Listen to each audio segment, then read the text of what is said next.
How's it going, everybody? Welcome back to 2A News Now.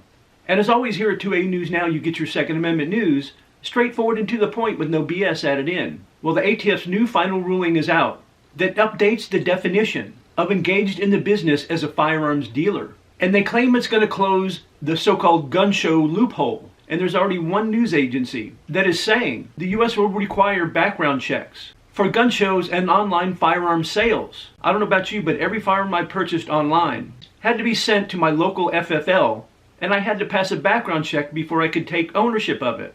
And when I lived in Florida, whenever I went to a gun show, 99% of the tables there at the gun show were FFLs, and if you wanted to purchase a firearm from them, you had to pass a background check there as well. And depending on what state you live in, certain states let you do private sales. But the gun-hating Democrats and the left-leaning news media trying to paint this terrible picture that all gun sales that happen at gun shows and online, you don't have to pass the background check. And that's far from the truth. And why are they doing this now? The Biden administration could have done this in the past 3 years they've been in office. And the only reason they've waited this long, because in about 7 months is election time. So they can pander to their base to say that they did something to save lives. When the Bipartisan Safer Communities Act passed, it really looked like much of nothing had been accomplished. The big selling points were a few different measures that frankly really didn't seem to do much of anything. They were infringements on the Second Amendment, but consider all the fuss being made over the bill passing. And some people said they weren't as bad as they could have been, but they were very wrong. Hidden in the text was a bit that basically paved the way for bigger and more intrusive restrictions. In particular, a bit that seemingly set the stage for universal background checks via executive fiat. And well, unfortunately, it seems like it's now here. The Biden administration on Thursday announced they're closing what is often known as the gun show loophole by tightening up the definition of what it means to be engaged in the business of selling firearms. The ATF has just implemented a change in the Federal Register language, which was previously more specific to who was selling guns. And the agency did it in accordance with the Bipartisan Communities Act, which was passed in 2022. The administration rolled out the proposed rule in September 2023, taking in over 300,000 comments from the public. Prior to the passage of the Bipartisan Community Act, those engaged in the business of a firearms dealer were required to register to become an FFL.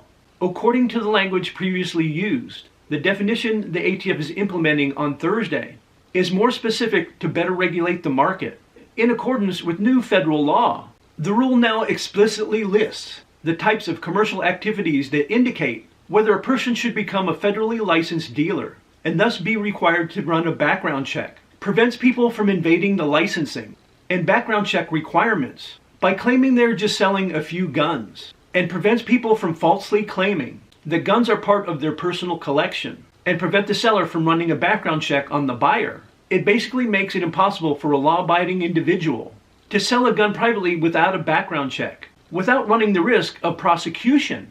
I'm going to pop up on the screen so you guys can read the press release about the new definition. The definition of a commercial transaction was changed to basically argue that unless you take a financial loss on a gun, you're a dealer. Of course, that leaves a lot open for interpretation. If you bought the gun 20 years ago, and the fair market value used is a greater number that you paid for it back in 2004. Is that really making a profit? Inflation is a thing after all, especially with the government that's in place now.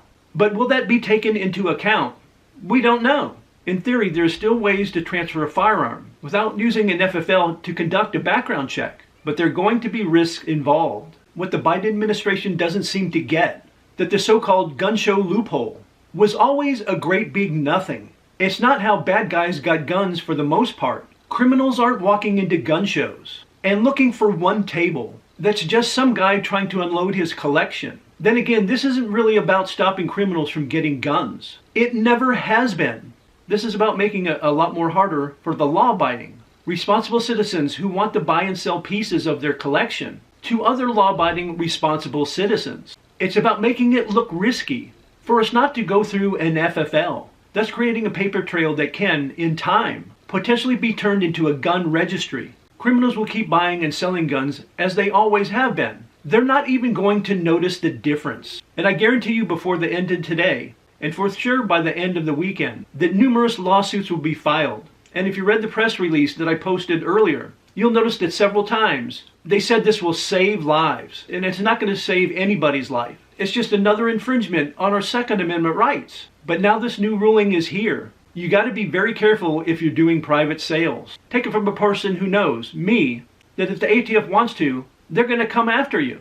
I've made numerous videos about what happened to me about 3 or 4 years ago when I sold a pistol at a gun show in a private transaction. And I did everything legally that Florida requires for me to sell that firearm. And 6 or 8 months later, I get contacted by the ATF, them wanting to talk about that firearm that I sold because it ended up in the hands of a felon. And in the end, they accused me of selling firearms without a license for profit, for selling one firearm that ended up in the hands of a felon. But if they actually would have had something on me, I would have been in handcuffs and taken to jail. And I even had an ATF agent tell me straight to my face, you're not allowed to do any more private sales. You only can sell to an FFL for selling one firearm.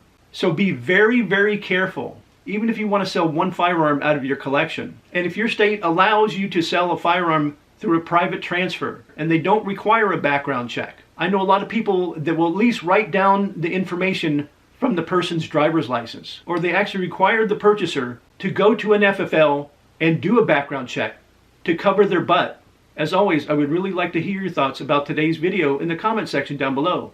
And if you guys would like to help the channel out and help it to continue to grow, if you'd please just take a few seconds of your time to like, share, and subscribe and hit those post notifications, I really would appreciate it. And invite you to come back and watch my next video.